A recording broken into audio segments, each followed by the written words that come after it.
एक चीज़ मैं upfront clear कर रहा हूँ, मैं अभी भी बाजार पे नेगेटिव नहीं हुआ, कहीं किसी को ये ना लगे।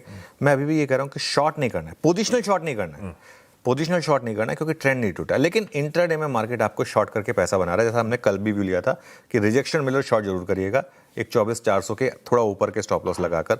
वो व्यू अभी भी इंटैक्ट है कि इंट्राडे में आपको दोनों तरफ के मौके मिल रहे हैं। या तो एक स्ट्रिक्ट स्टॉप लॉस रखें, अगर आप लॉन्ग वो कैरी कर रहे हैं, तो वो जो बाकी के बचे हुए हाफ लॉन्ग्स हैं वो कैरी कर रहे हैं, तो एक स्ट्रिक्ट स्टॉप लॉस रखें, या फिर मुनाफा वसूली कर लें, क्योंकि स्टॉप लॉस जो होगा वो आपका वो 24,050 पर, गिव और टेक 50 पॉइंट्स हेयर और देयर, ठीक है।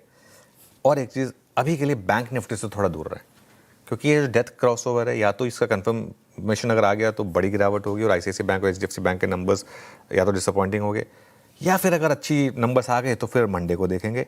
बैंक निफ्टी में जो भी बड़ा मूव आना है ना, वो मंडे के बाद आएगा। लेकिन दिक्कत क्या है ना, कोई भी ट्रेड वीकेंड पर कैरी करना ना, वो गैम्बलिंग होगी।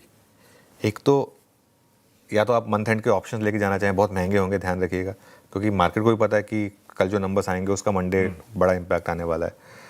तो और अगर ट्रेंड इंटैक्ट है ना आशीष, तो मंडे को गैप अप के बाद भी आपको मौका मिल जाएगा। ऐसे कोई बहुत ऐसा नहीं है कि आपको कुछ छूट जाएगा बहुत ज़्यादा। और अगर हल्की सी भी गड़बड़ हो गई दोनों के नंबर्स में से किसी भी एक नंबर में, तो मंडे को गैप डाउन भी हो सकता है, जैसा कि इसी मंडे को हुआ था, याद हो आपको। एक बार के लिए तो निफ्टी पे 500 पॉइंट, बैंक निफ्टी पे 1000 पॉइंट का गैप डाउन हो गया था। लेकिन मौके कहाँ हैं आपके पास? अभी भी मिड और स्मॉल कैप में। कल भी मिड कैप और स्मॉल कैप में ज़बरदस्त आउट परफॉर्मेंस थी, और मिड कैप और स्मॉल कैप पर पिछले एक महीने से हम पॉजिटिव हुए हैं। मैं तो कहूँगा कि निफ्टी बैंक निफ्टी पर हम बाद में पॉजिटिव हुए थे, पहले मिड कैप पे पॉजिटिव हो गए थे, क्योंकि सेंस बन गई थी कि अब यहाँ से पैसा बनेगा अच्छी क्वालिटी के मिड कैप और स्मॉल कैप में।